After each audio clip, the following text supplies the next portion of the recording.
coming back from injury at the left back spot is going to affect the entire rotation of this team because of the amount of aggression he can give and release Nacho Abial, the #1 target going forward for the Tar Heels. And away we go at Klockner. UNC left to right in the white, Virginia right to left in the blue. We've already seen one of the West Coast ACC teams through into Cary next week. We've got Stanford and SMU later. This is the only true traditional old school ACC rivalry of the day as the Cavaliers meet the Tar Heels.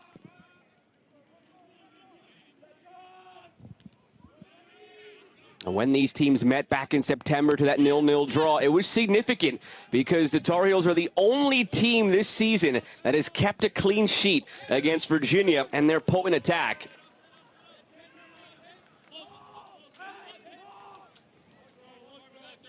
Both coming into this tournament, though, in very different stretches of form. Virginia unbeaten in their last 12 games. Their only loss came early in the season. North Carolina lost 3 of their final 4 in the regular season before beating Notre Dame 3-1 in the opening round this past Wednesday night. Flick down here on the long throw. They will try to utilize all of those moments, throw in set pieces to their advantage, North Carolina. And they have it. The big 6'6" central midfielder and Jack Sandmeyer as a target.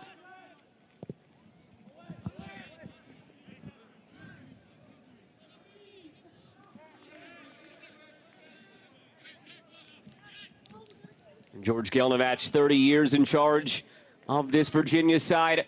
13 ACC tournament final appearances. They're hoping to get back to that final and lift the trophy in the tournament for the first time since 2019.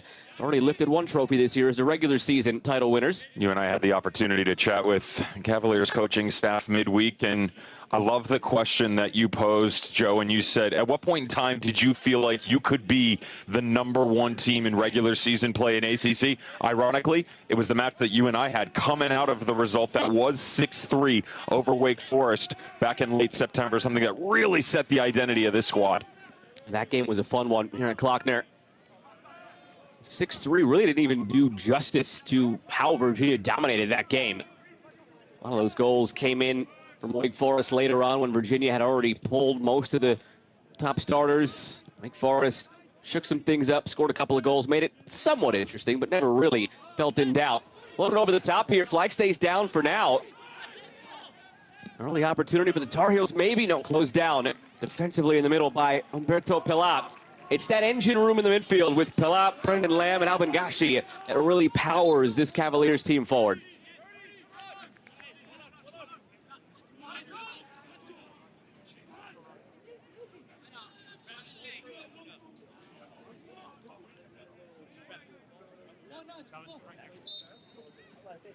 Emmanuel Mate missed a little bit of time at the end of the regular season for North Carolina. Returned in the midweek against Notre Dame. Back out there again today. Ball did somehow stay in.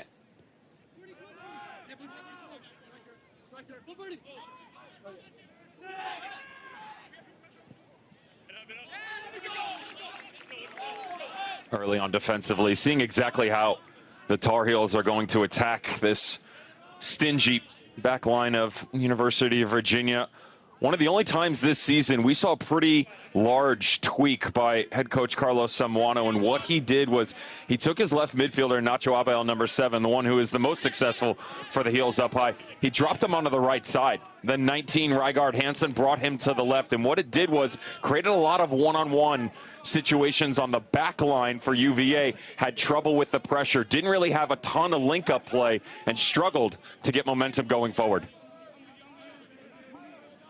Abial looking for check. Step 2 immediately by Marco Dos Santos. Nikolai. Here is Sandmeyer still donning that face mask after a facial injury a few weeks back. He took one right to the face in that Duke game we did on Halloween as well. And it downed him for a few minutes, but carried on.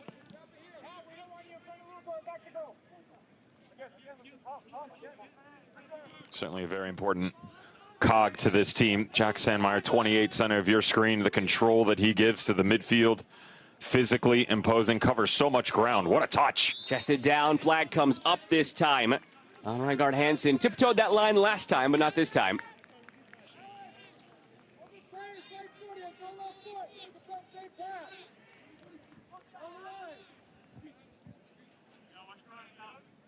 George Gelnovac, 30 years on the Virginia side. Now, Carlos Samuano, 15 years for the Tar Heels. 12th time into the quarterfinals.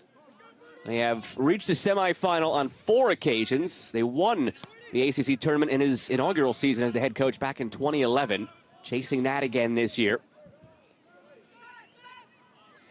One of the overarching themes as well now in the ACC tournament is where a lot of these teams stand in regard to the NCAA tournament.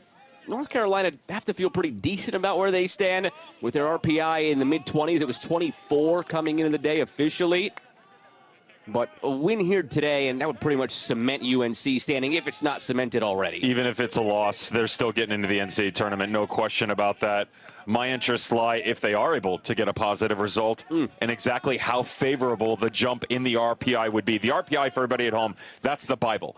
It's what does your resume look like? Your wins versus the teams that you've played. How does their schedule look against the opponent's strength of schedule? Defensively, that's where UNC have put themselves in a really good spot.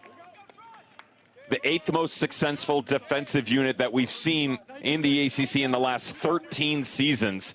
If not for Duke's result on the final day, you'd be talking about the best group all time. Switched out into space down that right side. Parvu.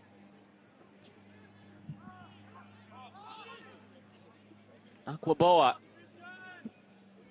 Thrusted in that starting role today. Jet Aquaboa, just his 2nd start this year, the sophomore.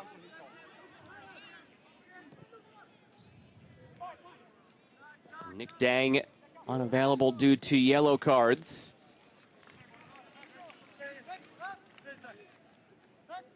Just to cap that conversation on RPI, as we got an opportunity to showcase UNC. The reason I said I'm more curious what it looks like on a positive side, Joe. UVA's ranking right now is 3 in the RPI. This North Carolina team is still a team that the committee tabbed as a top 16 team just a few weeks ago that would give them home field advantage come postseason time.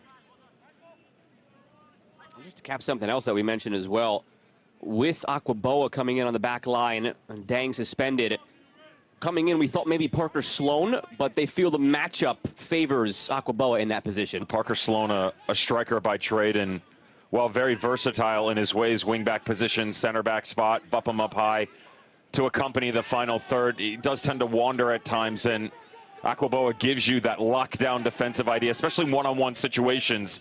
Coaching staff felt like they were going to run into a lot in the matchup today, and certainly have in the opening 8 minutes. Nikolai. Who flicks it along. Could try another long throw here again. You see on the corner flag, the wind is swirling and it is stiff.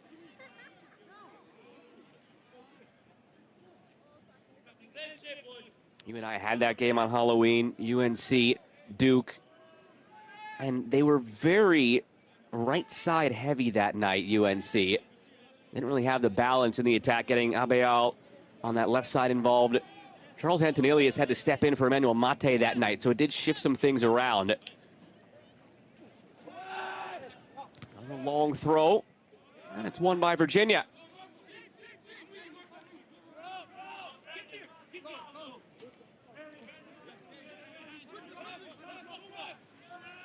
Marco Dos Santos there defensively helping out, working back. He has 8 assists this season. Transfer from Boston College.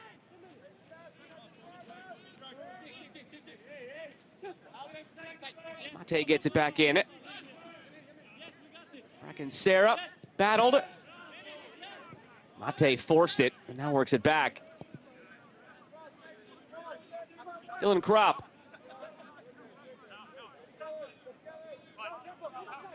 Kropp anchors what's been this terrific back line all season for North Carolina. He's never met a tackle he didn't like.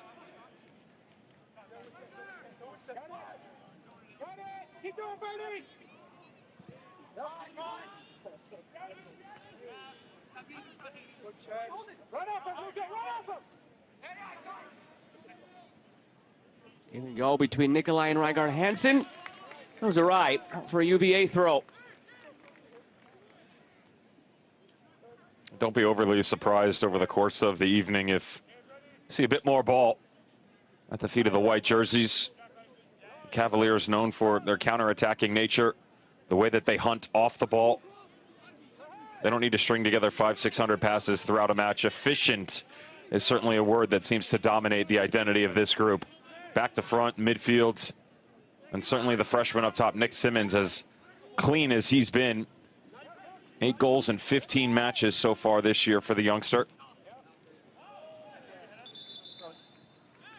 He stepped in as a freshman and just been outstanding. One of those freshmen that has had previous pro experience with the Richmond Kickers in USL League One. That's become more and more commonplace over the years between USL League One, MLS Next Pro. These kids coming in on academy deals, getting some pro minutes, then going the college route. And Nick Simmons coming in, had made 12 professional appearances. Played for Jamaica up to the U20 level, was a starter at the CONCACAF Under-20 Championship last year. Great pedigree as well. His father, Greg, played in MLS and for Jamaica. Sister Cameron currently at Florida State, was part of Jamaica's World Cup squad a couple years back. Free kick now for North Carolina.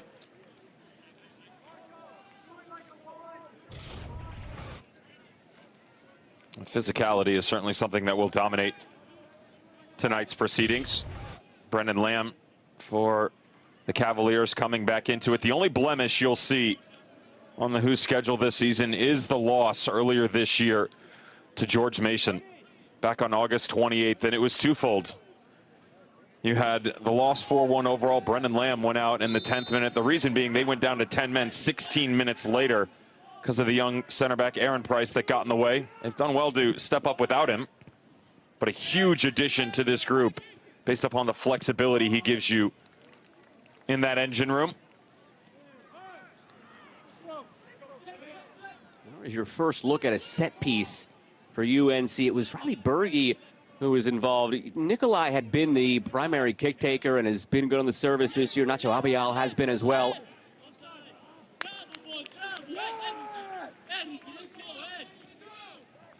Talked a little bit about it in the early going here, Devin. The midfield for this Virginia side really is a driving factor. Doesn't necessarily get all the attention, but it should, because it's what drives all of it. Defensively, they swarm you, they hunt in packs, they do it deep, but when they pop up high, it's really where my mind has started to take a keen interest because of their impact in the final third. 18 goal contributions, just under 30% of the output for this grouping. So much success because of their aggression, which is basically 4 players overall, but they hunt in that triangle and 3 within their formation.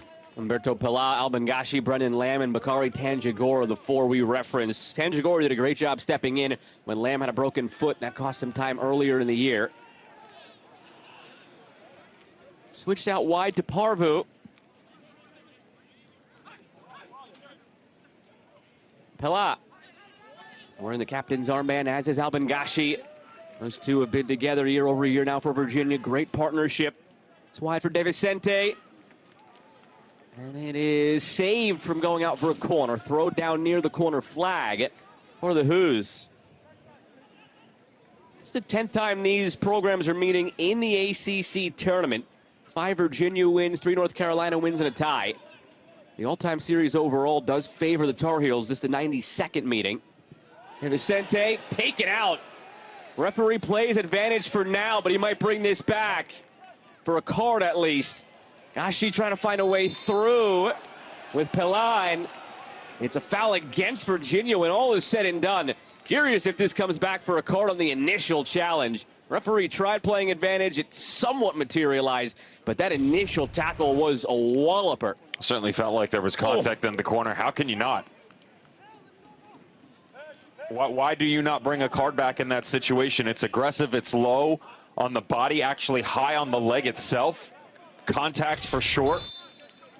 Play advantage, yes, but you still have to come back to the infraction. And what you have to be very careful of as a referee, just 15 minutes into the match, is allowing one player to get away with it is one thing.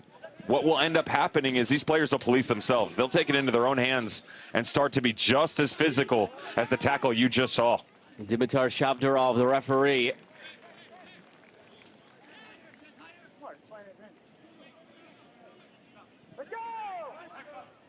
Casper Moles in goal for Virginia. Talked a little bit about it, and we'll continue to as the day goes along, and possibly as this tournament and the next one go along. Would set Virginia apart this year and has had them ranked as highly as they've been. There really isn't a weakness, and Casper Moles in goal is a big reason why years past there's been years where they have that top goalkeeper to rely on. There's also been years where it's been a question mark. It's not a question mark this year with Casper Moles. Commanding with his voice and control of that aggression of the back three that we brought up to you earlier. I used the word hunt, and to be fair, while the midfield dominates that conversation, this entire team really does chase you down. They make you feel uncomfortable, but all that comes down to an equilibrium that is organization, which starts with Casper Moles in goal. Interesting change here, by the way. Understanding that we're just 15 minutes in. Change happened about 5 minutes into the game. Dylan Kropp, one of the leaders of this team, one of the best ball distributors that we've seen in the ACC at the center back position. He's come over to the right side. He and Riley Berge have switched now. Reason being is he's better defensively tracking up into the pocket, and the tendency between this UVA team, no matter who's on that front line, always Simmons, but if it's Dos Santos, if you pop anybody else to help, it does tend to be a little bit left side dominant. That's why the center back is going to release up in there, but also something to take note of if you're a Cavaliers player, how to step into that space in behind.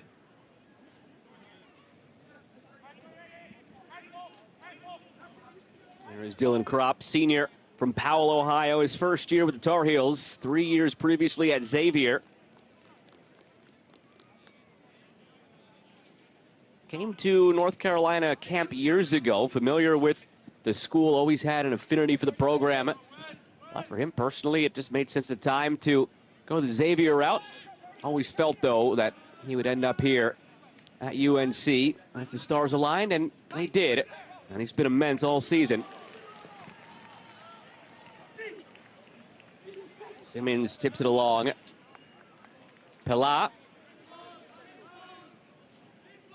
Parvu.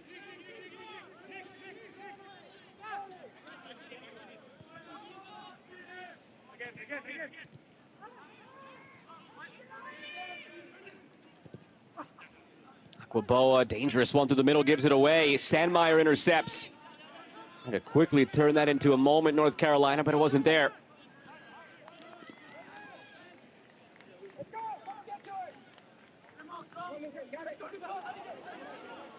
Got away with that touch, De Vicente, after Nikolai slipped.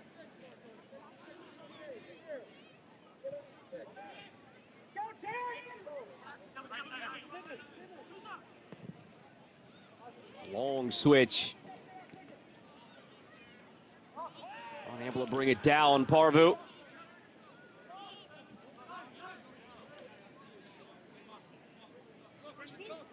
Nick Dang missing today for Virginia. Yellow card accumulation. So that's why Aquaboa is thrust into that role on the back line. Certainly changes the dynamicism of the way that this back three start to pop up in. Nick Dang, the most aggressive out of what would be the partnerships between he, Sebastian Pop, and left center back and freshman Zach Aaron Price. Jumps up into the midfield, probably the most aggressive center back we see in all the ACC. Positionally, you pick up and go, I don't necessarily know if I want him there as a manager, but that's how good he is, the transfer. Now he's in his second year of UVA. Oh, Lipscomb team, by the way, absolutely loaded with players over the years. Dang last year stepping up, 6 goals. This year, 10 starts, 2 assists, as he's been more limited. But 6 goals last year, was one of just 3 defenders nationally to reach that level. 20 minutes in, not a lot moving through that right side either. Tentative to force it out there, don't mind it. Aquaboa, just a sophomore, even though he's been with the team 2 years, not a ton of appearances, though they feel like he is the most stable option. Trying to play around him. Turning the corner.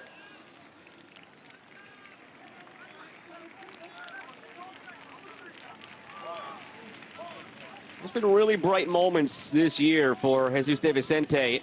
A goal and 6 assists. 2 years the JUCO route, 2 years at UIC before coming over to UVA.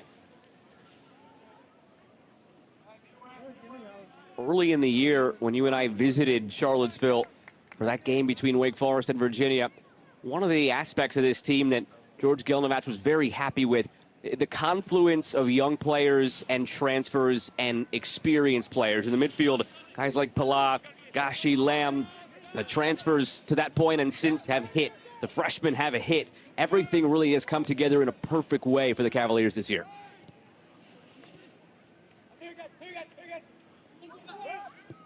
Well, certainly our travels within the land that is ACC, the national games we've gotten an opportunity to cover outside of the conference, the Indianas, right? Some of the bigger names historically in the college soccer world.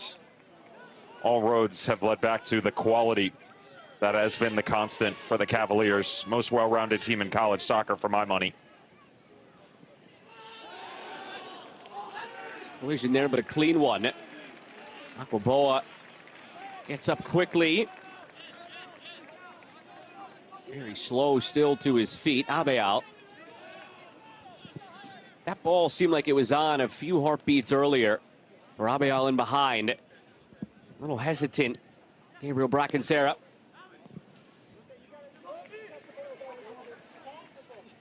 They're not afraid to go direct, this Virginia side.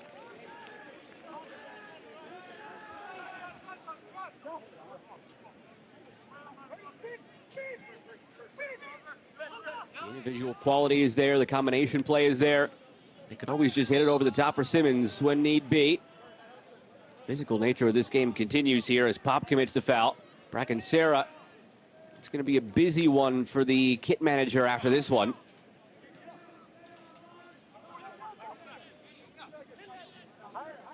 He's already wearing a lot of the Klockner surface, Bracancera. These are a few of his teammates. 16 fouls already halfway through this first half combined.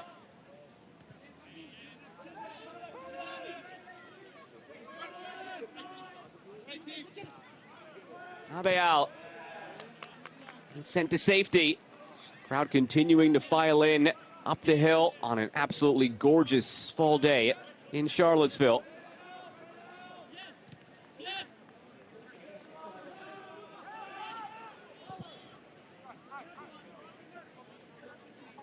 Nikolai. Just one shot in this game so far belongs to UNC. Either side with a shot on target thus far, or a corner. Clean ball movement for the Tar Heels so far. Good job balancing their movements coming forward either side. I'd like them to be a little bit more aggressive when they move up high in these situations, Joe.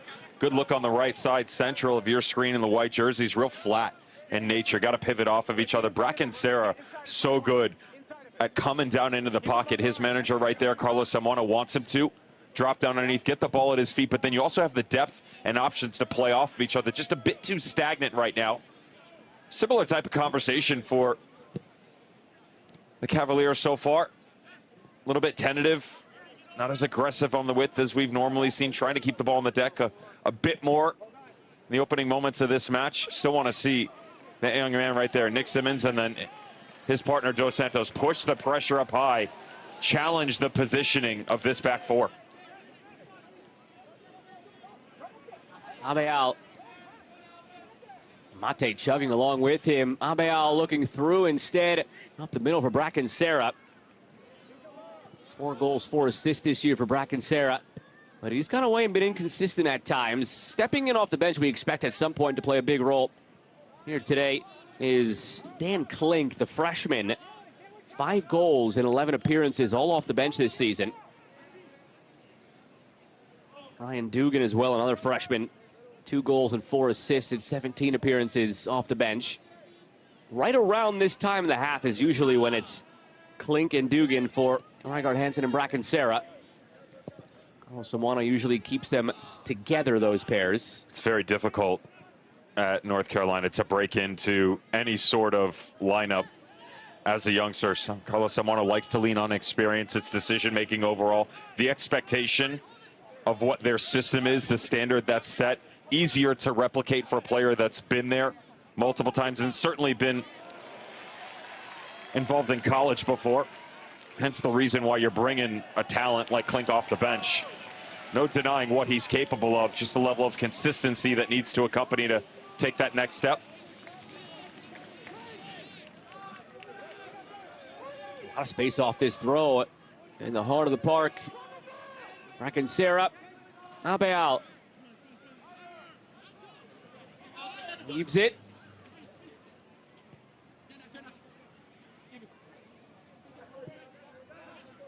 Along to Frogson. Krupp. Jack Sandmeyer, back where this all originated through Abeal.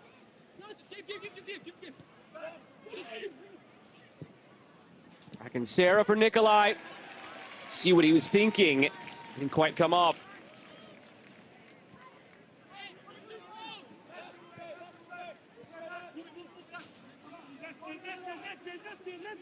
Abeal end line, feeds it in front, Bracken-Sarah scores! His 5th of the season. These teams played to a scoreless draw in September. It's scoreless no longer today. Clinical in their builds so far today, North Carolina have been. The rotation from the near side of the field, they get really narrow with Callum Frogson and Emmanuel Mate, and because of that, the back line for the Cavaliers have to adjust. Notice Mate, top side of your screen. As he starts to invert his run, it holds the width to create that one-on-one situation the Cavaliers were fearful of. It's a quality ball down into the corner, but everything has been about getting more depth, getting onto different planes here for the Tar Heels. As you explode to the byline, what a move that is. Speed, number one, the vision to cut back, and the positioning by Bracken-Sarah. All the work done off the ball, culminating in a beautiful move and opener for the visitors. 9 assists now this year for Nacho Abeal, and it comes on the 5th goal of the season for Gabriel Bracken-Sarah.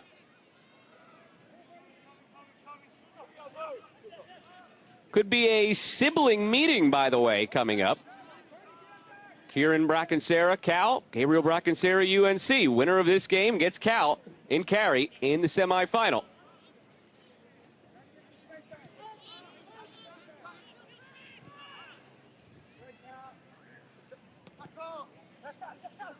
Klockner Stadium in Charlottesville. 18 to go in this first half with the ex-German pro Devin Kerr. I'm Joe Malfa. Winner goes to Cary. ACC semifinal this coming week. Doubleheader coming your way on Thursday there. Earlier today saw Cal down Pitt 1-0. They're the first team into the semifinal. Later today, Syracuse and NC State at the 6 o'clock hour, and then SMU Stanford at the 8 o'clock Eastern hour.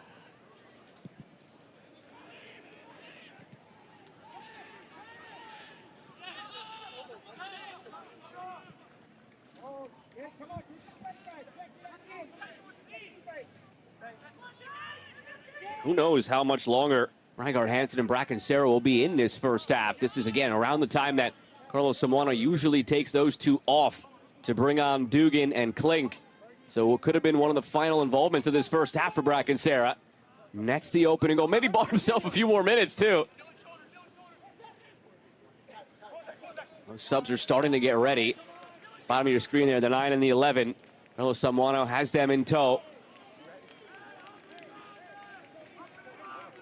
The ACC Fall Championships continue Thursday with men's soccer semifinals at 5:30 and 8 Eastern. Both matches right here on the ACC Network and the all-new ESPN app, the home of ACC Championships.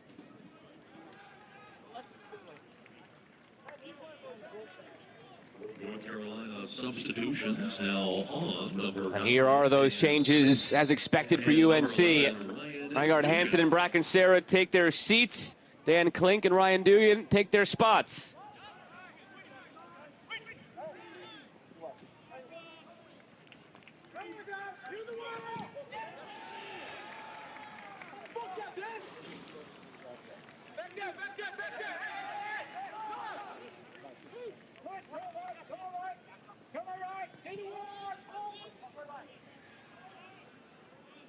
Bracken Sarah again. That goal, his 5th of the season. Grad student, 6th year from Berkeley. Spent his first 5 years at the University of San Francisco. Now in his first year with the Tar Heels, was all WCC first team with the Dons.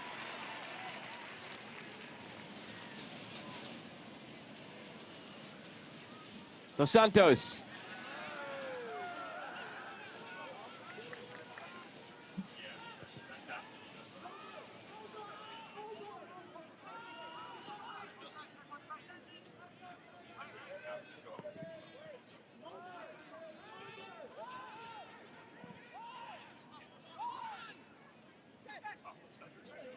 This was a year where Virginia hit 3 firsts since the year 2001. Virginia's first unbeaten ACC slate, outright regular season title, and tournament #1 seed. 3 things they hadn't done since 2001. Could that all come tumbling down here today in the ACC tournament quarterfinal against UNC? Long way to go still for what has been a potent and balanced attack, Virginia. They're going up against what has been a historically good UNC defense in the modern era of the ACC, going back to 2013, when a lot of new programs started coming on board.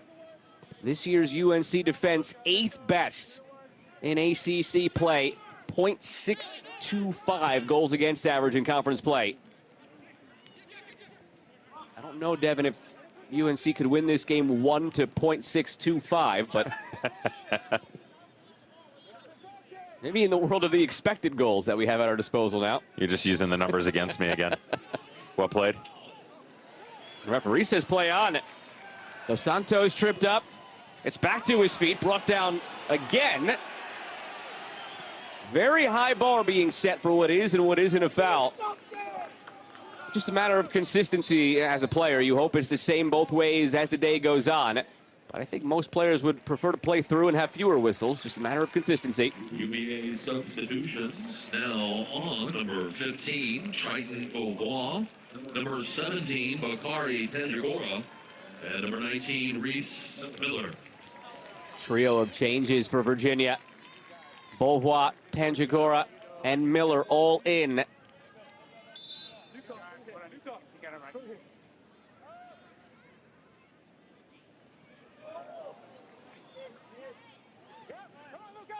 Santos replaced by Tanjagora.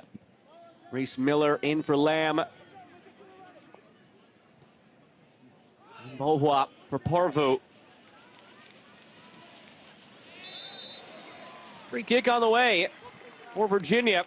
Welcome to the game. Reese Miller brought down. Free kick coming.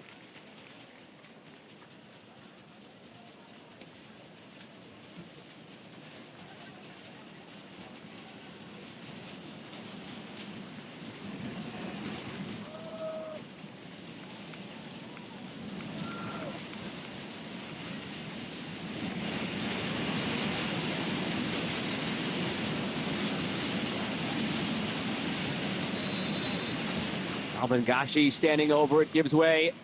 Dropped in, still loose in front, the header over the bar. Diving effort from Pilat. Did it take a deflection? Nick Simmons was in the vicinity. He was calling for a video review, thinking there was a foul somewhere in the buildup. And the referee just did make the signal that he is going to go to the monitor. Unclear exactly what he's looking for. There was a lot of traffic in front. If they did go that direction, thought it would have been the pressure over the back shoulder as the ball comes back through. Initial rotation, nothing. Second ball there because he's coming down, foot into the head. Could be. Dan Klink went for the clearance. This will be our probably best look at it. The question's going to be the dominant position. That's a lot more difficult to tell.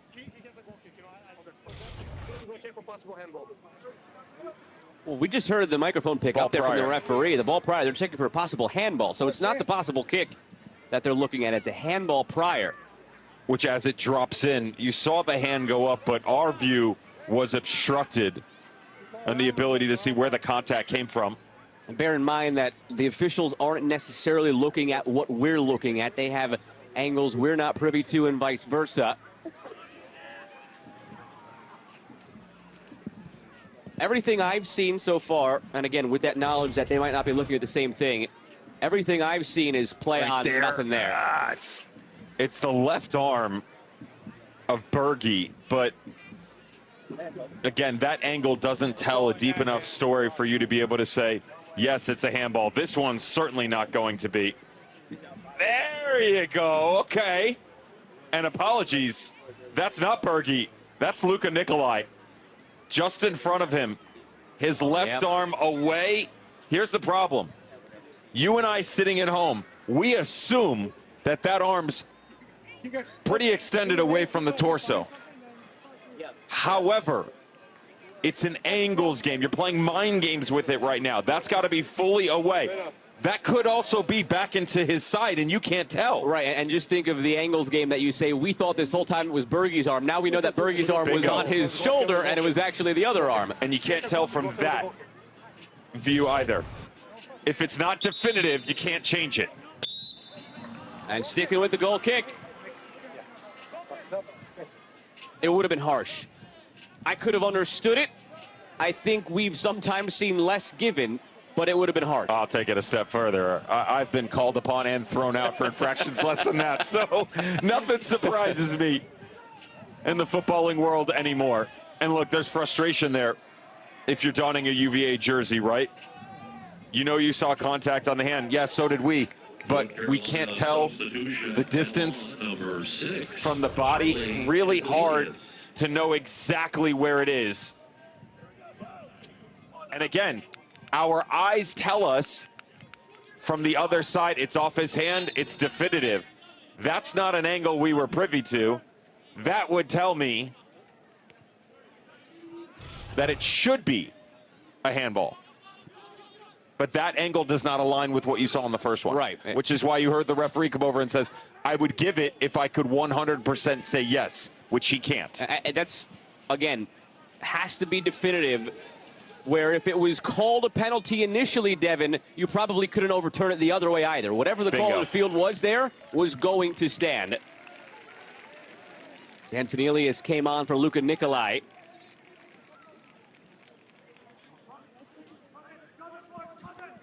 It's a good sign, though, for Virginia with a dozen minutes to go in this first half. It did net them their first shot of the half. It did net them their first flurry and good offensive look of this first half. So a response after conceding.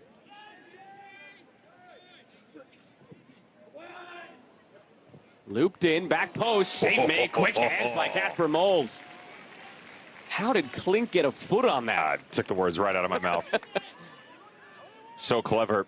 Dan Klink, the youngster freshman, 2024-25, Gatorade Player of the Year, United Soccer Coaches Player of the Year. The youthful exuberance you get out of him positionally will tend to wander at times. But you're talking about out and out, eyes for goal. No doubting the 6'4" freshman out of Maryland.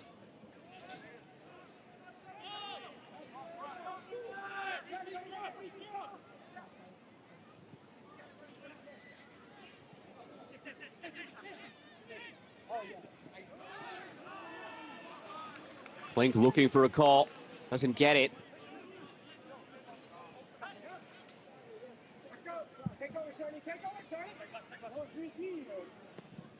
De Vicente switching. Aquaboa. Miller.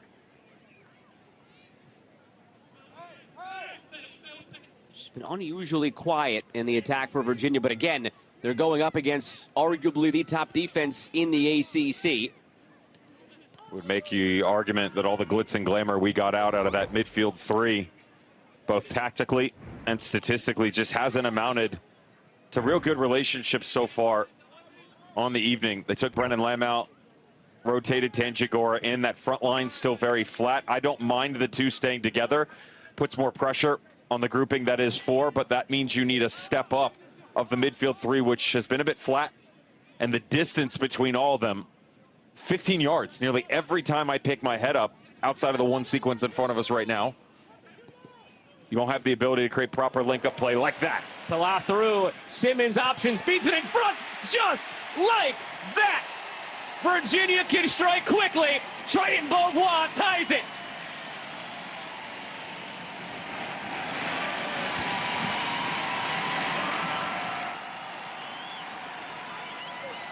Right on cue. Total football from the hosts. All started because of the positioning. You'll get clean decision-making that's going to pop out of the midfield quickly, playing through the lines, and most importantly, the impact of what you get out of Triton Beauvoir. Aggression, forward-facing, and crashing in on the 6. Reese Miller, notice the vision on the ball back to the outside. That's the release you want out of Humberto Pela. The distance that is the midfield 3, about 10 yards between all of them. Puts pressure on the back line, forces the separation, allowing the striker to create a seam. And the freshman that has been so clean all year long in Nick Simmons, repaying the favor. Distributionally on the equalizer, momentum restored. 5th assist for Nick Simmons, the freshman. Beauvoir's 2nd goal of the season, the 6th of his UVA career. And we are back to square one.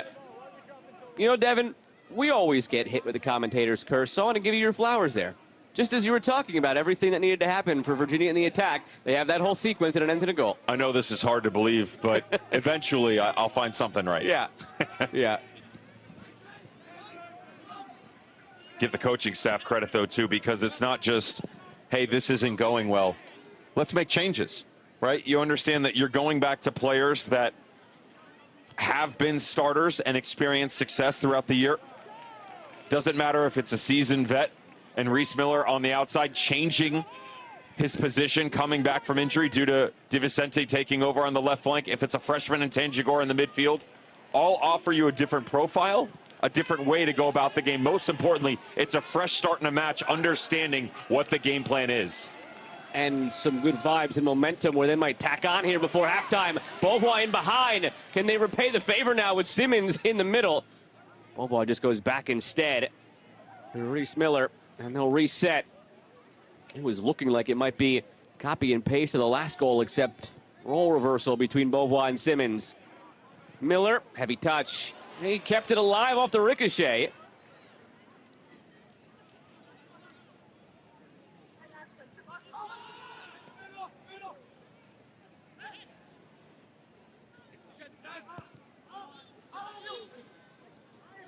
Pela. Just a different swagger about them right now, Virginia, after seeing that goal go in.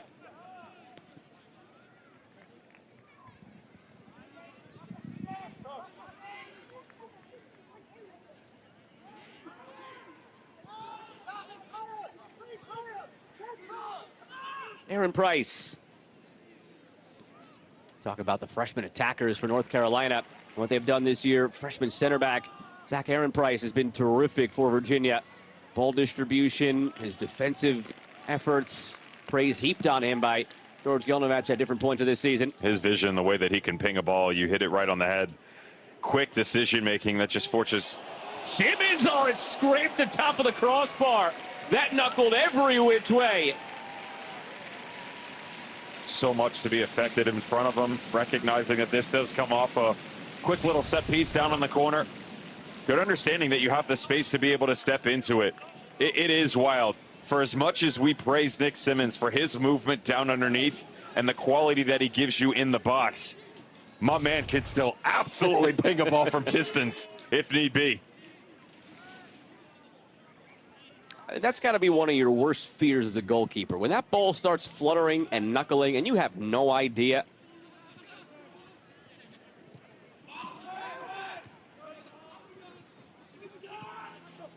There are words in the English language not to be utilized in the broadcast in which a goalkeeper expresses himself in that moment. I know you're not familiar with them, but no, I'd like to not get fired. They've been uttered a time or two. Abeal right back the other side. Not as much of a threat on Casper Moles Here's our ACC Network Friday night men's basketball doubleheader. Cameron Boozer, yes, Cameron Boozer, and the 6th-ranked Duke side host the Sycamores of Indiana State at 7 Eastern. And Caleb Wilson and number 25 North Carolina host NC Central at the Dean Smith Center. Both games also available on the all-new ESPN app. Does it bother you that the likes of Cameron Boozer and his brother and Carmelo Anthony's son at Syracuse are entering the vernacular? How does that make you feel?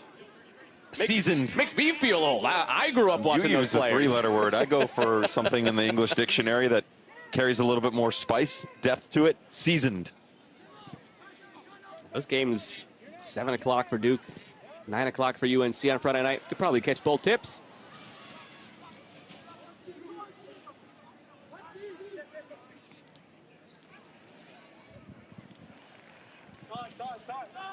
Final 5 of this first half. Devin, if you're Carlos Simoano on this UNC side, I think you're hoping that that clock ticks quicker the way UVA has grown into this first half. Pressure not as consistent. They're playing this game much too deep right now, and they're very good about keeping the game in front of them, allowing this to go side to side. The problem is the utilization of depth for the Cavaliers right now. Each player starts to drop in between these seams. Defensively, it's harder to track, and you end up catching yourself. You think that you're going side to side, but instead, real quick decisions that we've seen slice right through you, and then you're continuously defending on a different plateau, which is near impossible. You got to step up and strike a blow once or twice to throw the rhythm off.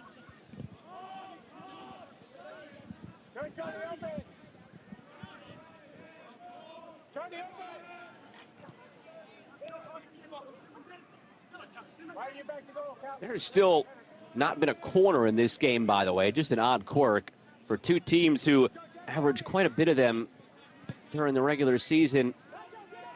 Both these teams averaging 5 corners or better. Haven't seen one yet. On a day where set pieces were expected to be so crucial between these two sides.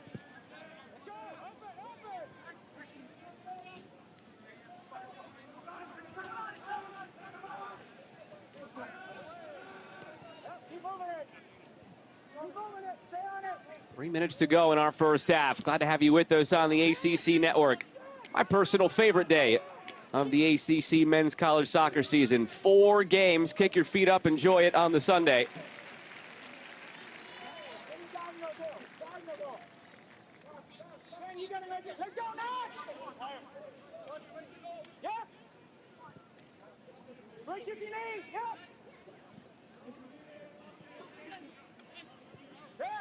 Even defensively here, I talk about that organization.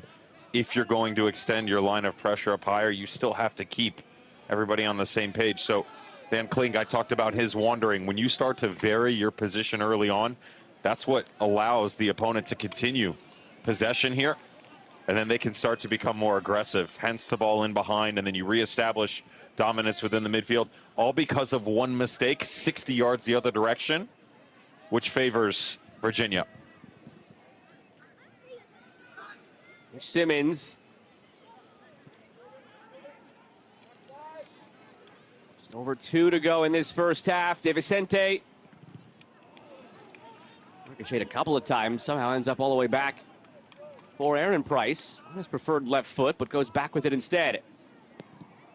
Tanjagora. The 4th of that quartet in the midfield. He replaced Brendan Lamb when they made those subs a short while ago. Doubt you'll see Palau Higashi come off, though, unless this game unexpectedly gets out of hand. His feet are so soft, man. Nick Simmons, really clean from a striker who's got good top-end speed, as physical as he wants, but at 6'4", the way that he drops down in, that's what you want out of a natural 10. Soft touches, allowing space to open up around him.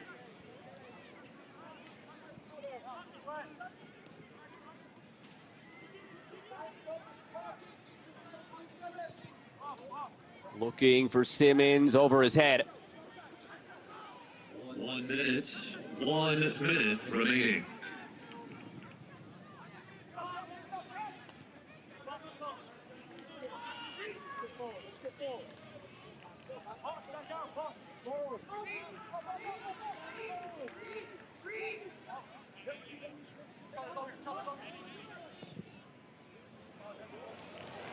Long down that right side, flag stays down. Miller gets to it, waits for the volley.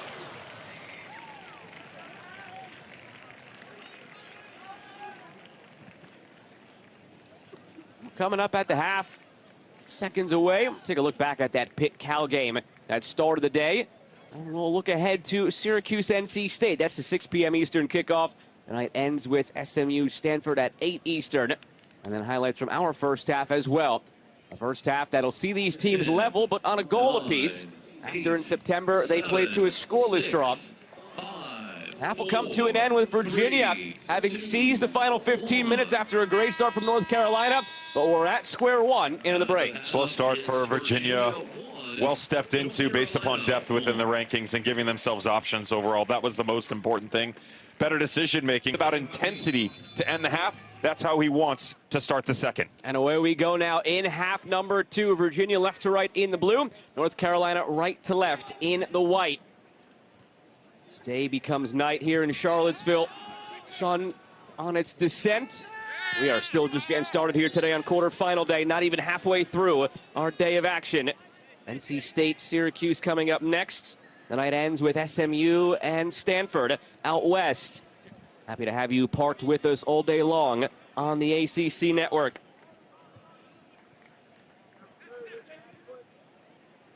Looking for a quick start here in this second half, North Carolina. The tackle put in by Aaron Price. Luka Nikolai back into the matchup now. Replace Ryan Dugan on the North Carolina side. Bracken Sarah for Dan Klink. Reingard Hansen for Charlie Antonelius, the 3 subs. So just undoing the 3 changes they made in the first half, North Carolina. A check calling for it. Gets there off the deflection.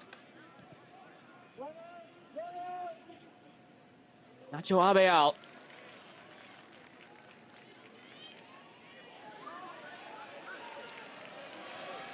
It's picked up by A.J. Smith into the match as well on the Virginia side.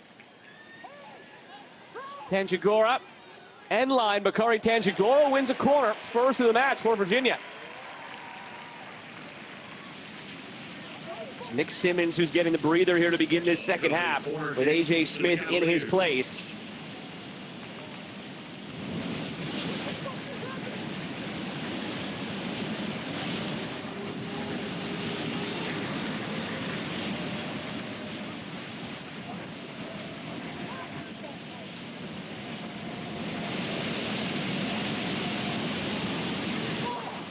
Can they do off their first corner to the backside?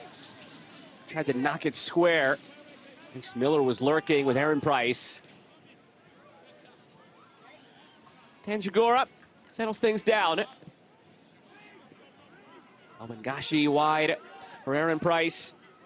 Virginia trying to pick up in this second half where they left off at the end of the first.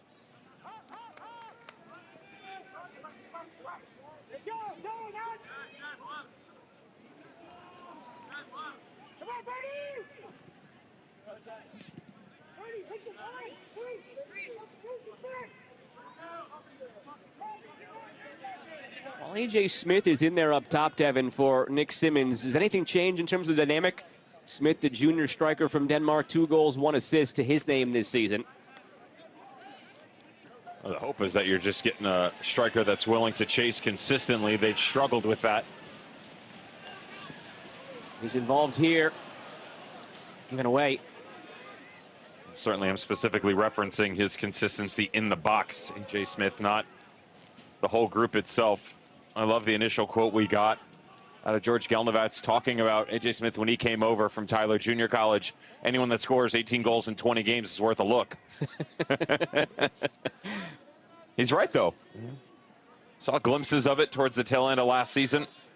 But he's a rhythm player and a confidence guy. And unfortunately for him, combination of Nick Simmons and then the depth that is compiled in front of him have eliminated both options for A.J. Smith. Good one here. Mate tucks it inside. Abeal.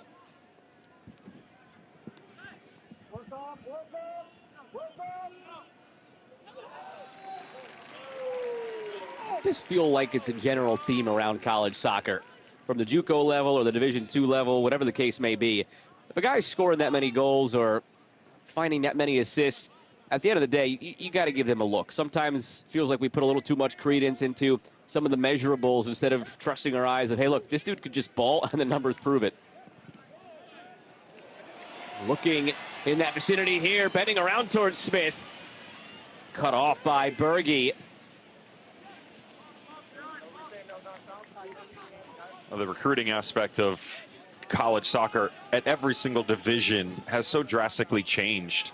And I'm not talking about the transfer market, the portal, how you go and get guys. I mean, the idea of, oh, it's Division I. That's the best that you're going to get. At the highest of levels, absolutely. But I can tell you there are a ton of really good Division II teams that could easily wax poetic over some of the D1 groups. You know, it depends on how much money is into the program, what success have you had in the past. But to your point, pulling the talent out of it has become much more accessible in the modern day due to the amount of video you have if you're a coaching staff, ability to chase what the next recruit is going to look like. You know, we mentioned Tyler Junior College. AJ Smith, striker that's involved in that. Another striker, Luis Flores, one of the starting strikers for SMU, who we're going to see later on tonight as they challenge Stanford. He only scored 12 in 18 games, by the way, so obviously he was a little bit off pace. He didn't make George Gelnematch's cut. He had 10 assists.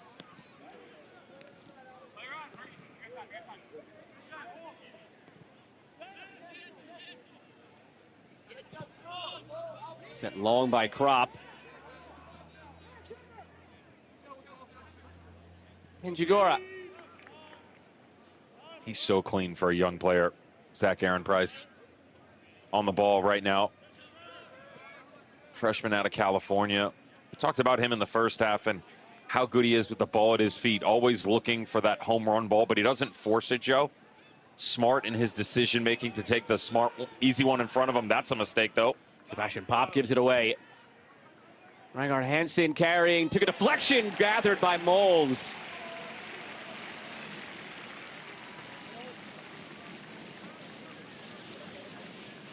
Sebastian Popp, the general of this back three, knows that he almost gifts one away here. Puts his team in a really bad spot. No real threat up high, though, which has been a large topic of conversation for the Tar Heels. Last couple of matches, more direct in the final third. Better decision-making for the group overall, and that has got to be a foul. Very high threshold, remember, was set in the first half as far as fouls and cards, but yeah, at some point.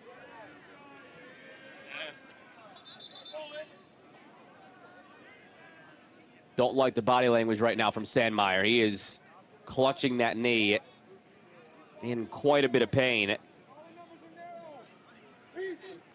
Recognize that fullback number 2, so there's space opening here. Already wearing the mask for the facial injury. This is injury to injury, but he's able to walk it off.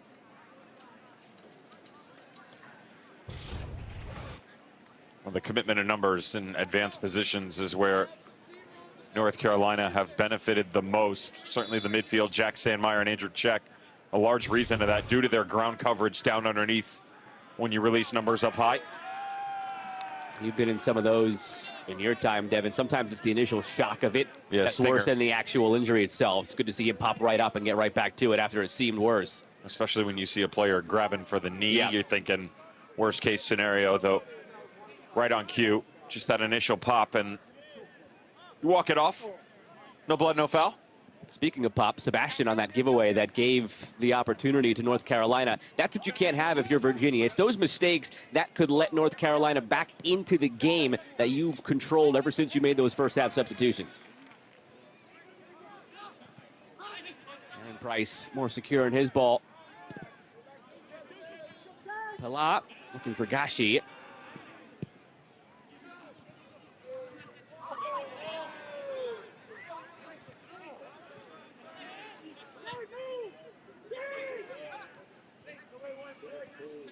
Remember, overtime beyond if we need now in tournament time. These two teams would prefer to settle it in the 36-43 we have remaining. Stay as fresh as you can be going into Thursday's semifinal. Quick turnaround.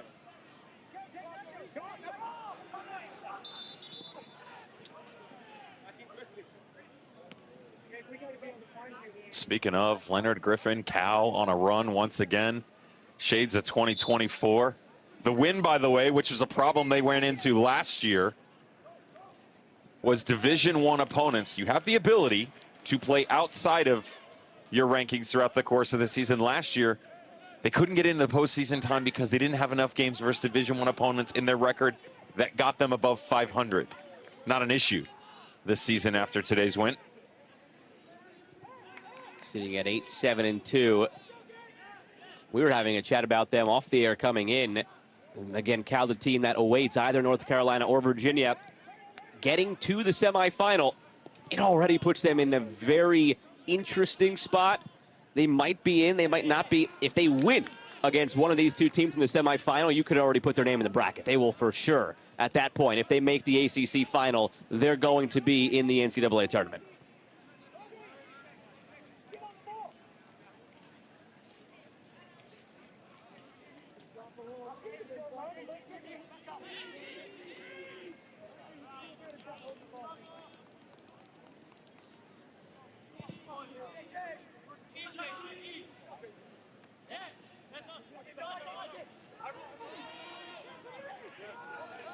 The ACC Fall Championships continue Thursday with the men's soccer semifinals at 5:30 and 8 Eastern. Both matches right here on the ACC network and the all-new ESPN app, the home of ACC championships.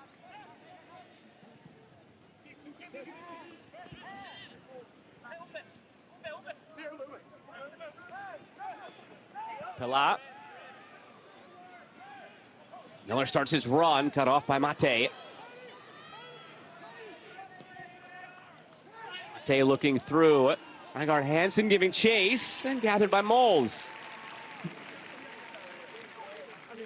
Just to cap that conversation on Cal, to your point, as things went awry, they're virtually sitting at 52 right now. But assured a spot in the semifinal of the ACC tournament, which they would play who? SMU or Stanford? Foul goes against Smith, ends that threat for Virginia. SMU currently at 23. Stanford, and we're talking about RPIs overall, have moved themselves into 11th. So that strength of schedule, the quality of win, if you are to get a result versus one of those. Or even NC State on that side of the bracket, whoever it turns out to be. Or Syracuse, who will help their own effort on that side in the yes. RPI. Yeah. Doesn't matter who of the four really it is. Opportunity here now for Virginia. Smith waiting for it. Keep it in. Yeah, to your point, Syracuse the worst of those four right now in terms of RPI, but if they win against NC State today, that's going to change significantly. On the curler, it's wide on the effort from De Vicente. They're in a much better spot, 42 overall Syracuse, but better ball movement here for the Cavaliers, who are looking to be the #1 overall. Currently sitting at 3, chasing down Maryland and Princeton. Ball movement, aggression, physicality, all have been much better since they gave up the opening goal in the 27th minute. The changes still go back to the idea that they want to play a little bit more vertical. And within that, you have to give yourself options. That's about movement in the midfield and the front line. Haven't seen enough of that to start the second half.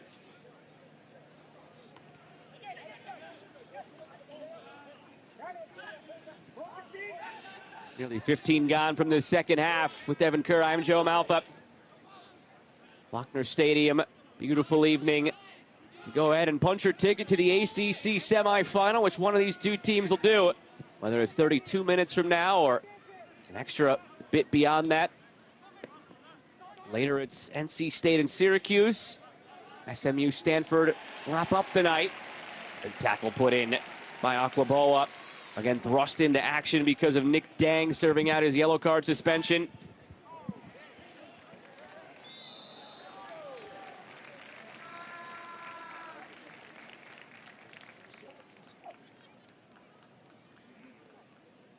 Not quite. It is interesting, some of the tackles that have been thrown around over the course of the night, and then yeah, that's what we stopped I could for. see you start smirking there, and I wasn't sure where you were going, and I was just patiently waiting.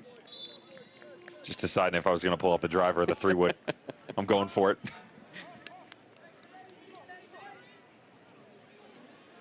Nearly 15 gone now in this second half. Have you noticed anything, Devin, that's gotten North Carolina back to the way things were in the first half hour of this game, or has it been a continuation of the late stage of the first half? Better from them. Not great, but better. And it has to do with how they started and how the Cavaliers finished, which was about the movement on the front line. What you're getting right now is a lack of discipline defensively from the front two, from the Cavaliers. So because of that, ball possession easier to maintain. You can rotate to the outside. They're doing a really good job of utilizing the width here with Emmanuel Mate. But that's on A.J. Smith and Triton Beauvoir to try and get up there and get pressure, or at least stay within striking distance of each other. So when it does go around you, you can chase in tandem. Way too many 2v1 and 3v2 situations right now benefiting the Tar Heels. It then becomes a ripple down effect that you have to adjust defensively in from behind. Look at this hustle, though, from Smith. They end up calling this a corner, but it was all out of the pressure of Smith. When he came on, you said that's what he brings you. He's going to be a pest to that UNC back line. He earns a corner. Now from that corner, back post, headed clear. Tanjagora keeps it alive. Flag did stay down, despite the protests from North Carolina for an offside. Check, swing and a miss.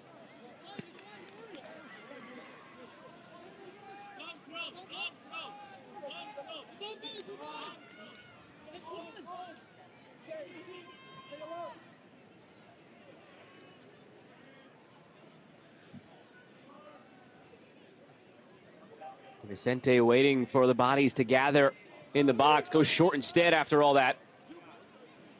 Kashi turns, lunges in. Reinhard Hansen can break.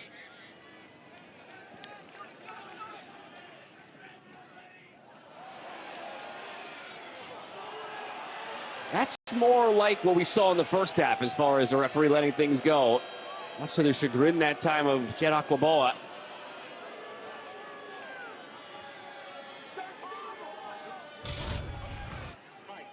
You're going to let it go, let it go. You can't pull it back when it seems fit. That's a little bit more of smarts by Aquaboa trying to get away with the momentum in front of him and what was a love tap at best.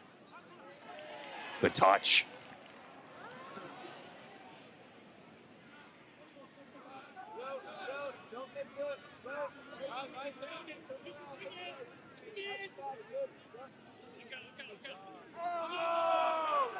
De Vicente, play on. Humberto Pilat, back to De Vicente where this all started. Miller has Tanjagora. Miller cuts in, Miller has it blocked. Where would that have ended up? It looked off the foot like he struck it well from this vantage point. Out for a Virginia throw.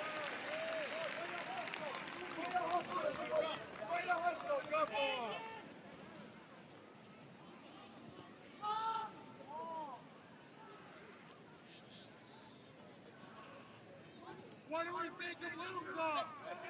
What do we think of Luka? Thank you. That's all right.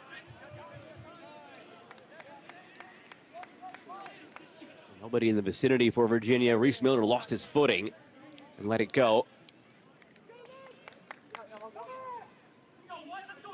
wonder when George Gelnavach might dip back into the bench now. Get the likes of Nick Simmons back out there perhaps. Brendan Lamb. These are the calculations that start going through your mind. Well, do you only have 27.5 minutes remaining? Do you have more beyond that for overtime? Does that impact your decision making? Things you didn't have to worry about in the regular season, but do have to think about now. The only thing he would consider in terms of an adjustment right now is really that front line. Just continues to give direction to Beauvoir and Smith. Keep them together. Pressure constant. Hasn't been able to do so. Puts a lot more pressure on players just underneath him, and Tanjagora and Albangashi, the way that they rotate and chase.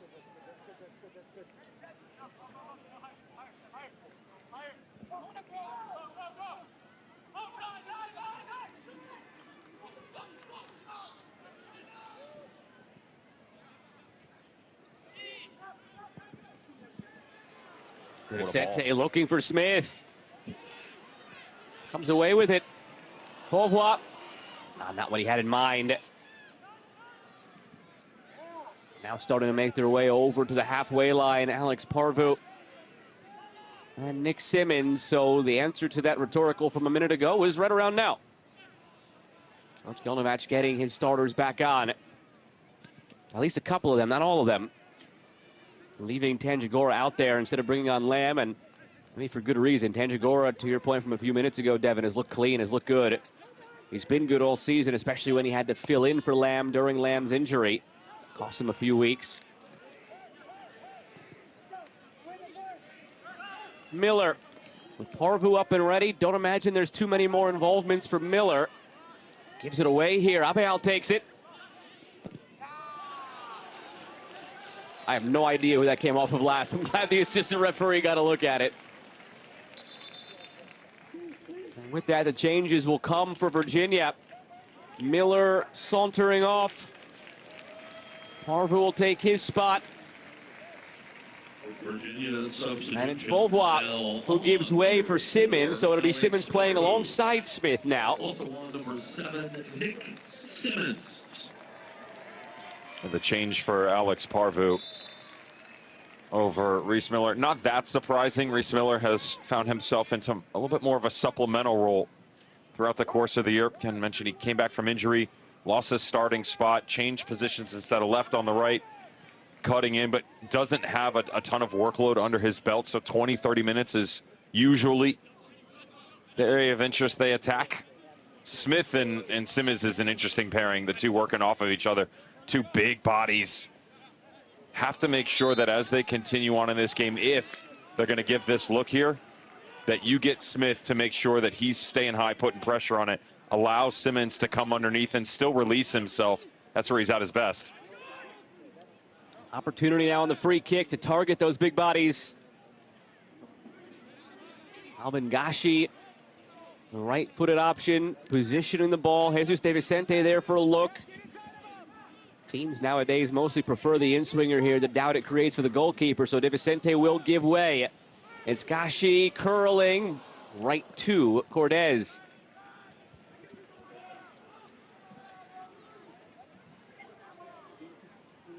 Whose name we haven't had to say today. He's faced just the one shot on target, which was the goal. Outside of that, Virginia hasn't peppered the keeper whatsoever. 7 shots, only the one on target being the goal.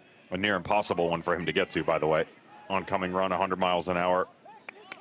Played across your goal mouth at an angle. Hit with real pace, I might add. He did everything. He extended the arms and legs to make himself as big as possible and hope it hits you. That's all you could do in that moment.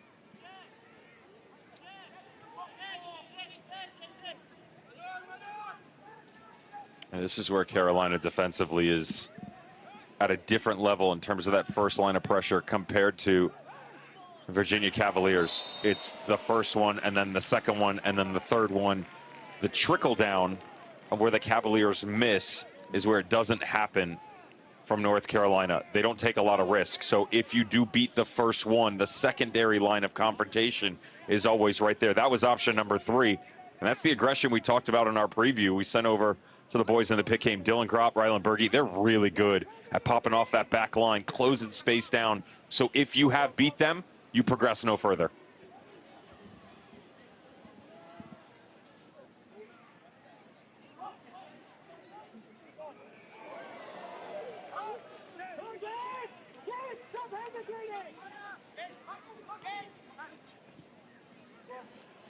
Pilat looking for the run of Parvu.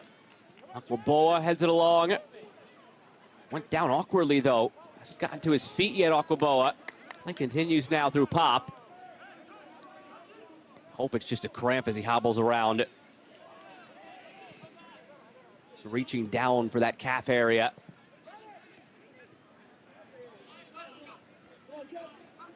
Player who's not used to starting, Aquaboa. Contact there, shout for a penalty from UNC, but referee was right on it. Play on. To be exact, this is Aquaboa's just second start of the season. So you wonder if that's starting to weigh on him a little bit. No Nick Dang, yellow card suspension. Parker Sloan is the other expected option in that spot, in case Aquaboa cannot continue.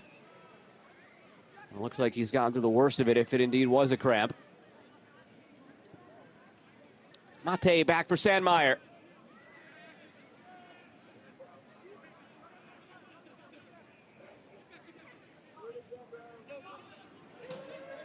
Starting to get late early here, just over 20 minutes remaining.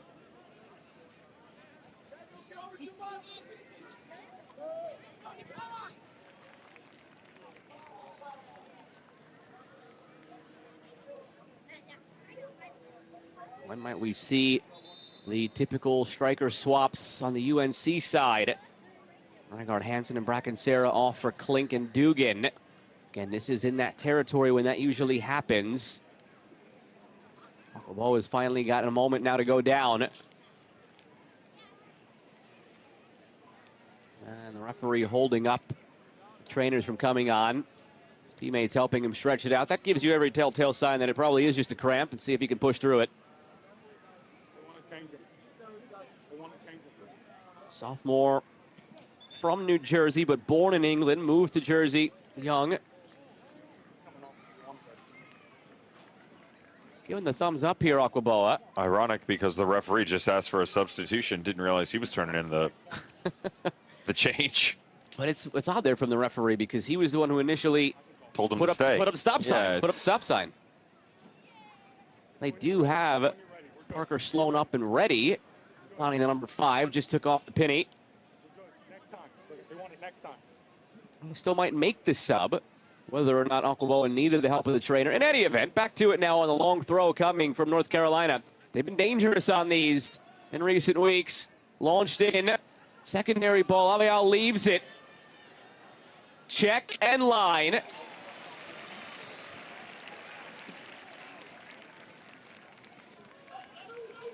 I want to check to hit that there. I recognize it's from distance with all the bodies in front of them. Non-preferred foot coming at an angle.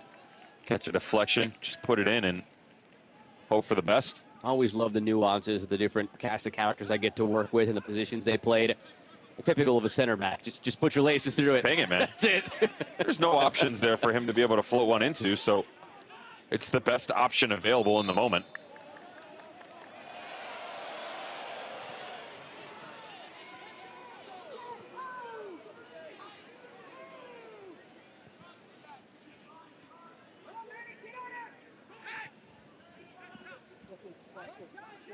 Frogson. Work back for Kropp. Berge. He looks long, and that won't trouble anything. Here's our ACC Network Friday night men's basketball doubleheader. Cameron Boozer and 6th-ranked Duke host the Sycamores of Indiana State at 7 Eastern. Then Caleb Wilson and number 25 North Carolina host NC Central at the Dean Smith Center. Both games also available on the all-new ESPN app. Any chance the bosses would let us have the night off from interviews and research and maybe go check out some of the local fanfare? Hey, listen, you got tenure over me, so that's a request that's got to come from you. You just made an assumption that they still answer my phone calls. Love the history of that first matchup, by the way. Indiana State of Larry Bird fame and Duke. Parker Sloan came in for Aquaboa.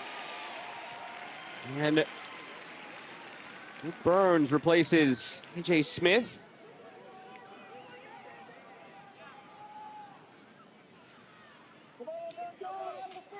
Interesting that we haven't seen Marco Dos Santos come back for Virginia. Burns now in the attack. See how Parker Sloan fares. We talked about it early. The reason for Aquaboa over Sloan in replacing the suspended Nick Dang was just their tendencies and their nuances in the matchup against North Carolina. So after the injury to Aquaboa, it is Sloan's turn now.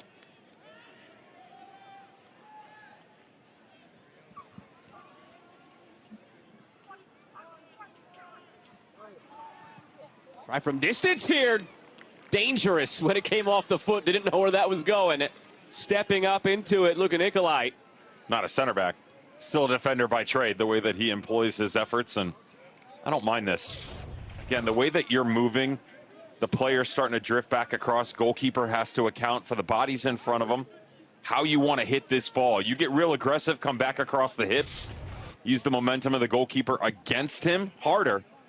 But either way, even if you crack it from distance, catch a deflection, sometimes better lucky than good. Neither there. At this point, you don't care how it goes in, as long as it does.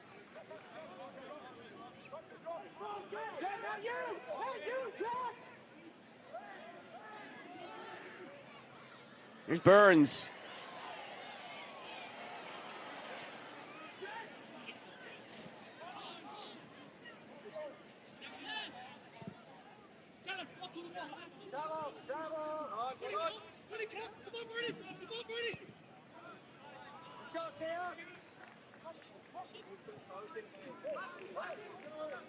Here's Sloan. His first touch is on that back line. Roberto Pilat works out of trouble, but given away now by the Cavaliers. Aaron Price. Silky. Parvu. That's Pop, stepping up off the back line. Good to see that he had a short-term memory. Remember, earlier in this half, he had a bad giveaway off the back line. Could dissuade you in your next opportunity to do something like that. I love this movement right now. Positionally, this is really challenging the Tar Heels. A lot of rotation from the center back position. Tanjigora jumping out of the usual location, so you're confused as to where the next move is going to come from. Dangerous move here from Parvu. Yields another corner for Virginia. All of which is still going to come down to utilization of the width here for UVA. They need more of it. Alex Parvu and DiVicente, right and left respectfully. Giving yourself the advancement down into the channels to get service into the 18.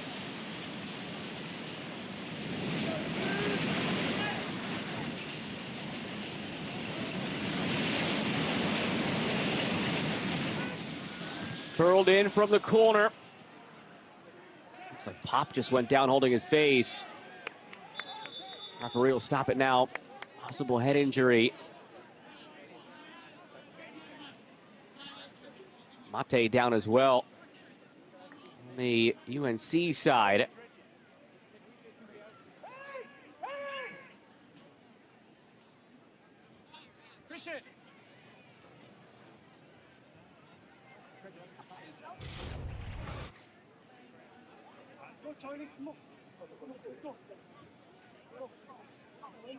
Aaron Price took the ball off his face.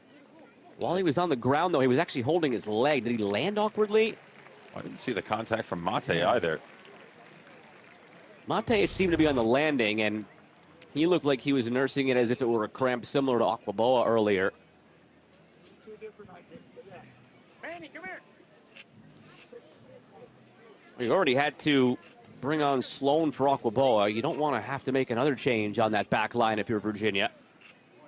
Not that they don't have others capable of stepping in, but 15 minutes to go in an ACC quarterfinal. You don't want to start messing with the chemistry of your back line too much. The general himself, George Galnavach, talking with a longtime assistant, Chulis. Figuring out exactly what direction they want to go. Hopefully it's nowhere near a change to that defensive unit.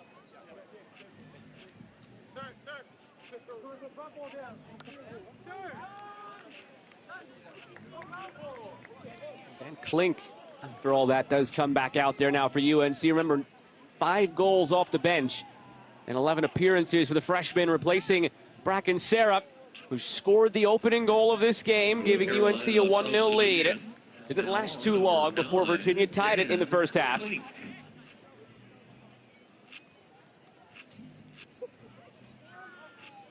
Trying to figure out now where the drop ball belongs. And this is how we got here. Gabriel Bracken Sarah from Nacho Abeal. That was the 5th of the season for Bracken Sarah. And then Nick Simmons to Trenton Bohwap. Both similar in nature, getting to the end line and putting it in front. They were 9 minutes apart, those goals. all of which saw the teams opening the game up, be more aggressive up high. Certainly the change for Carlos Semwano and the Tar Heels, that was just Dan Klink, would push you in that direction.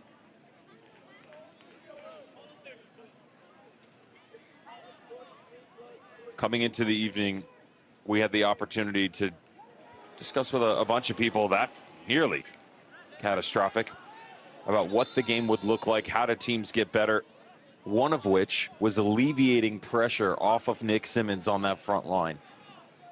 And the reason being, they really haven't found the perfect complement for him. Now, the good news is they've toyed with a bunch of different looks over the course of the year.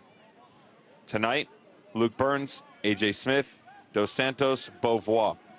None of which, outside of Beauvoir's goal and that 10-minute run he had, really feel like we've seen quality link-up play between the two.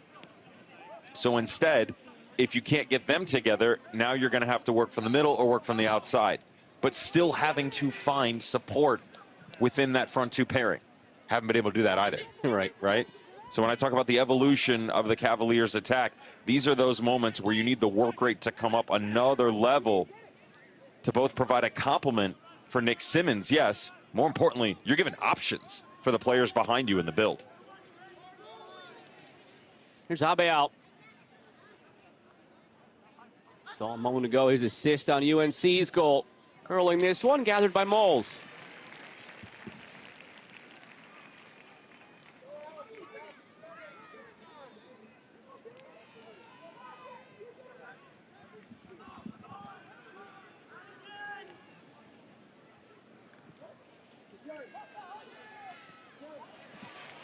What a touch. He has the softest of feet, not the greatest ball there. That's a 35-yard ball with the defender in behind you. I don't care how tall, how physical you can be as a player, the touch of balance that you have to be able to display in that moment. Very well done by Nick Simmons.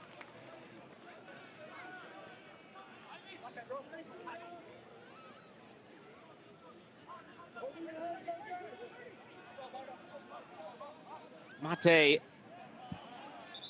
And it'll come the other way for Virginia.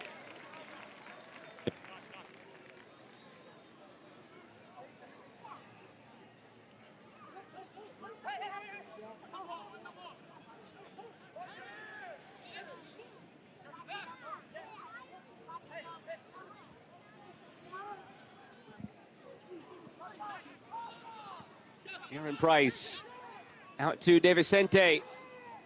As Burns and Simmons calling for it. Hits it to Simmons, brings it down. Simmons stinks it, and it's in! Oh, Nick Simmons might have won it for the Cavaliers!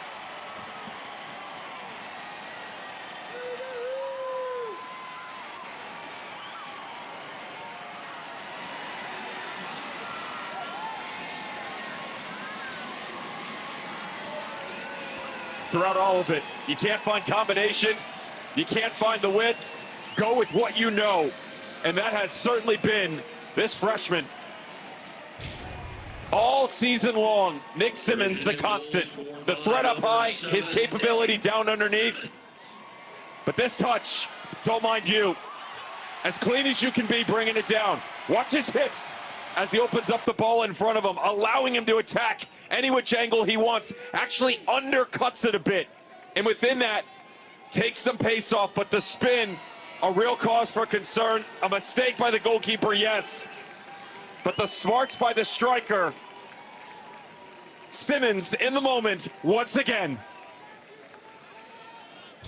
What did you say, Devin, about 15 minutes ago when the moment was there for Czech to just hit it? Sometimes better to be lucky than good. That's one that I would imagine Andrew Cordes saves. I don't even think 9 times out of 10 is enough, because that would indicate 90%. Probably 99 times out of 100 to indicate 99%. And that's the one, and that might be enough.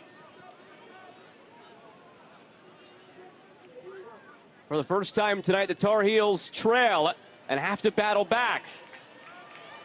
That'll also force them to open up and could leave them susceptible to more.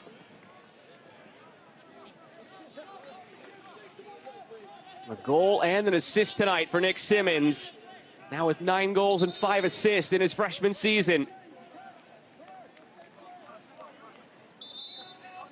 Could tell off his foot with his spin, and it was going to be an awkward one for Cordes. Just sliced enough away to make it awkward. Moles clears.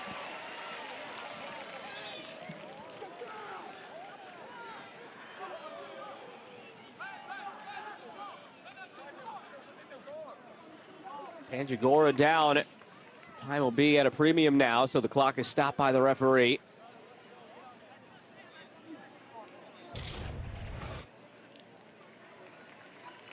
I didn't like the contact on the back end of it. Don't see a ton there. Not to say that there wasn't in the exchange between he and Jack Sandmeyer, the hero against SMU. Won them the ACC regular season title on the final day. Panjagora.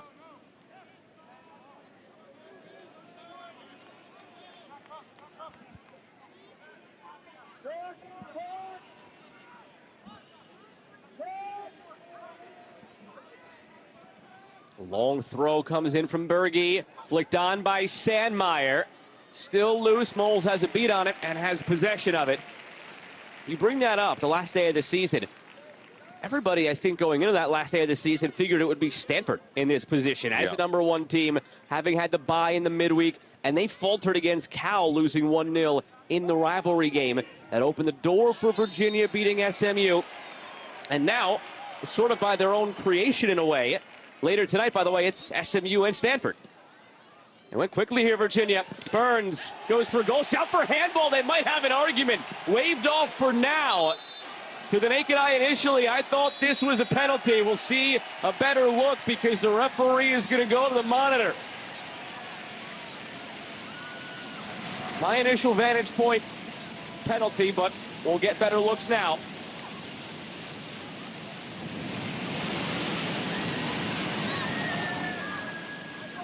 Back to the conversation of just letting it fly. So many bodies right atop the 18 when this one's released.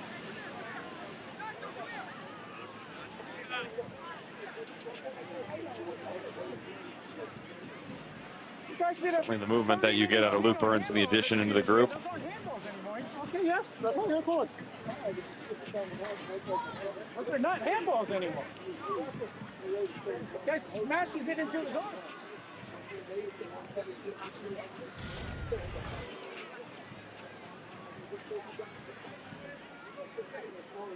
Okay, before this, the handball. Yeah, right here. Luke Burns atop.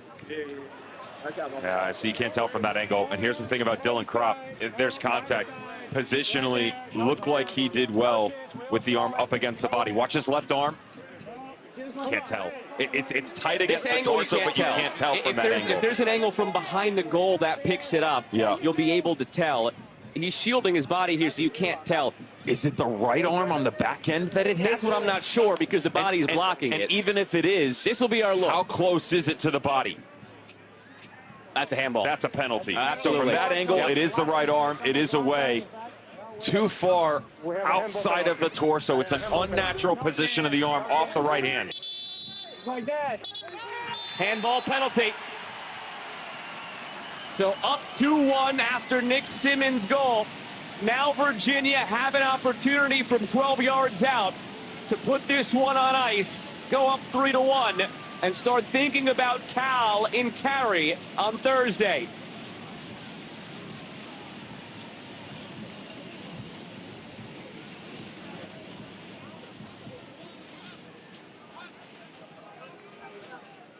Humberto Pilar stepped up initially.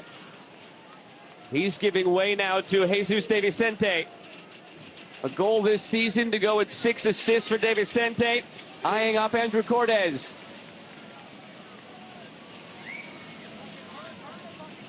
With 10 to go to possibly put it out of reach.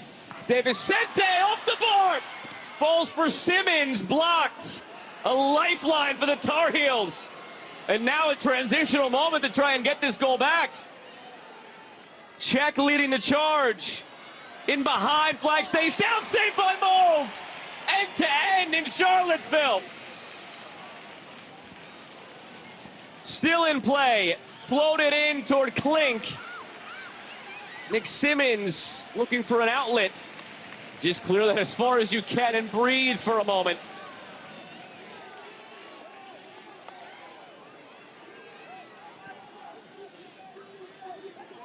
Inches from 3-1.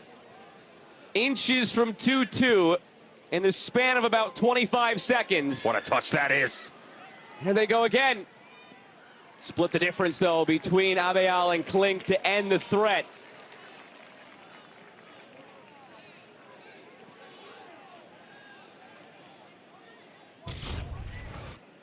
Rips the cover off the ball. Di Vicente, I mean, hits this with so much venom. Spin can't drop it down under. And then an absolute onslaught coming the other direction. Rygaard Hansen, the #1 topic of conversation when speaking to the Cavaliers coaching staff because of how direct he can be, getting his body forward facing and really putting pressure in transitional moments. Penalties just continue to be a black cloud for Virginia. Handball called here against Luka Nikolai. They're 0 for 3 on penalties this season now, Virginia, after that miss. And by the way, in case we still get there, if Virginia doesn't hold on, they've lost their last 5 penalty shootouts in a row. So, I don't know if George Gelnovach's group would really care to see either side line up from 12 yards out anytime again in the near future.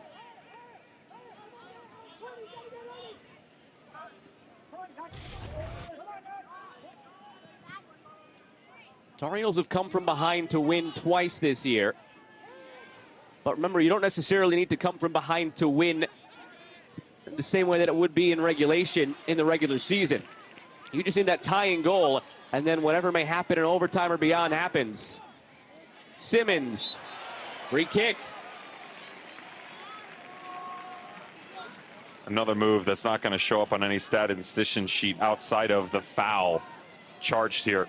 Nick Simmons hold-up play, just fending off every single piece of aggression that's thrown. Trying to make the move to the far side of the field, letting the clock tick away. Stuff like that, Joe, you don't teach, and certainly not to a freshman. That's stuff that has been gifted onto you based upon pedigree and his father.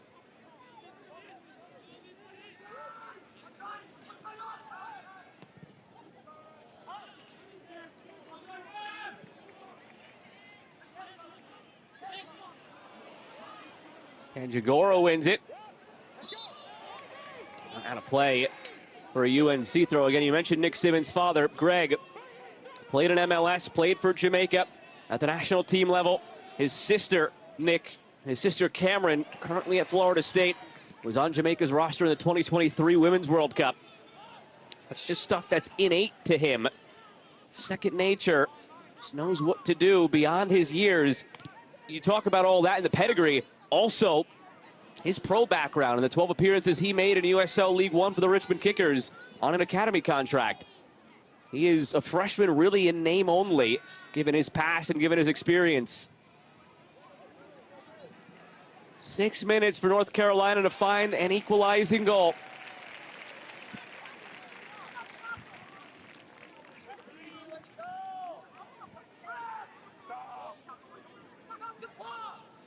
Eight shots, 4 on target for the Tar Heels. 3 Casper Moles saves for Virginia. North Carolina have not taken a corner yet, by the way. They've been dangerous all year on set pieces. This would be the first time all season they're held without a corner. Just a quirky stat, but shows they haven't really put a ton of pressure on Virginia to yield one of those moments. Tanjagora turns the corner.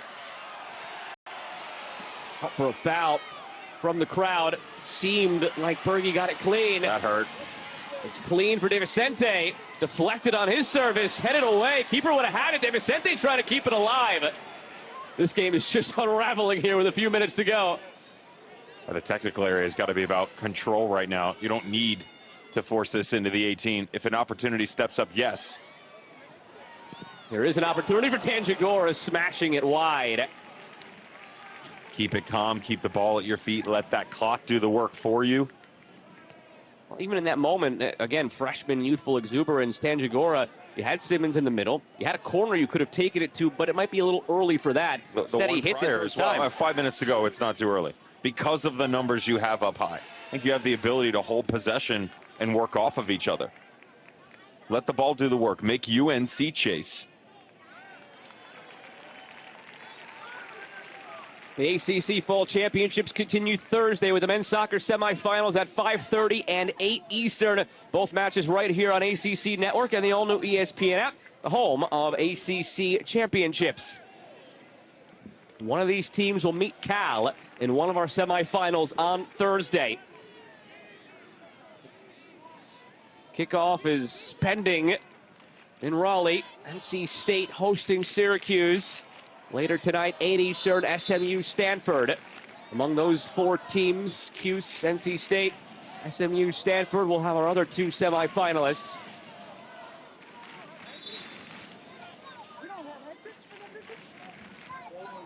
So many possible storylines that you can already start exploring. There still exists a possibility for a Stanford-Cal rematch, and that West Coast rivalry being introduced to the ACC world on a grander stage. There's Virginia-NC State, a rematch of a game earlier this year. That was an outstanding game, but it was also maybe one with an asterisk because NC State played down a man for 80 minutes, and Virginia snuck it 1-0.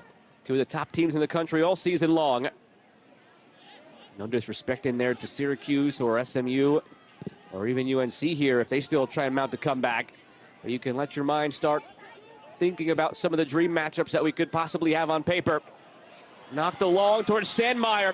Drop back for Abeal. Nacho Abeal still fighting to find a way through.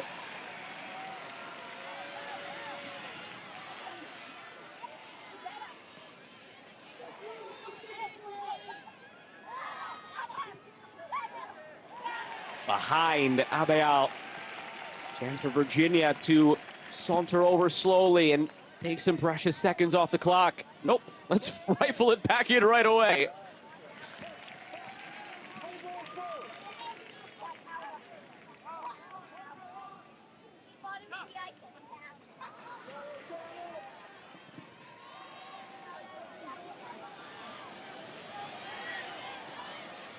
Syracuse NC State has kicked off. It's underway on the app if you're looking for that. We will get you to Raleigh as soon as we wrap up here with 2.5 minutes to play.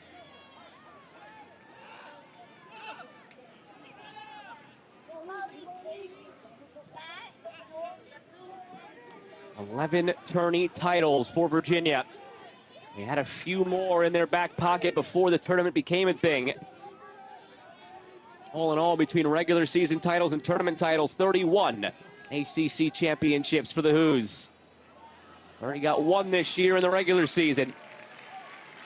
They'd like to add a tourney title. 2 minutes away from a semifinal.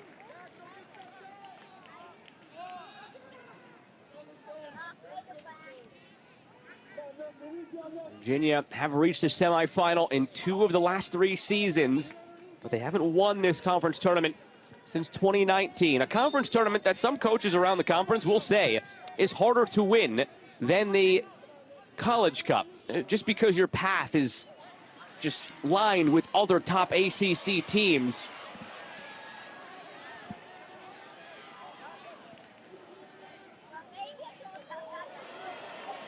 Flag comes up on Sebastian Pop.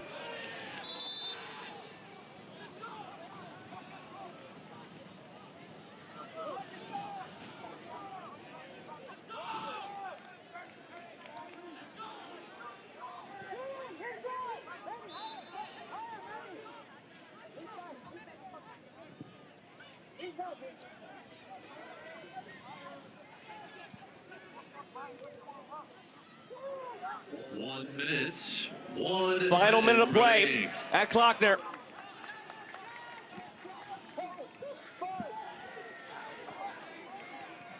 Mate.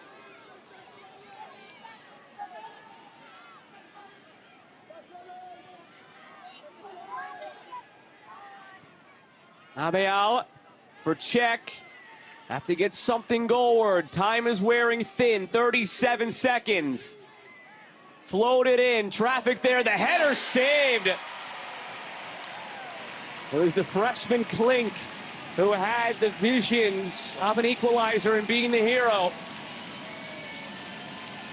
Reality may be starting to set in now for UNC as it's blasted down the field.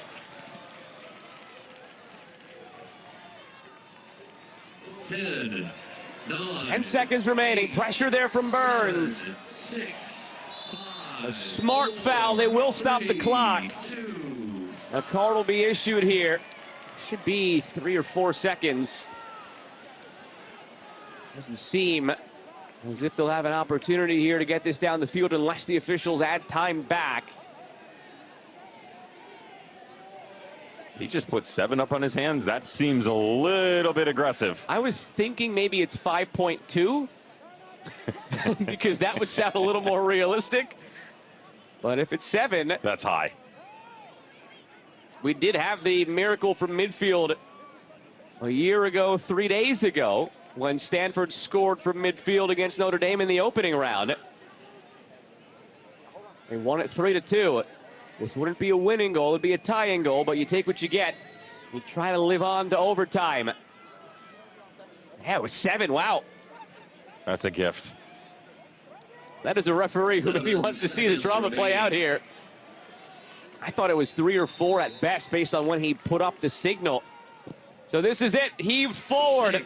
5 seconds, hanging up there. Sandmeyer tries to flick. It's cleared. Virginia will be in Cary to take on Cal in the semifinal of the ACC Men's Soccer Championship. They trailed 1-0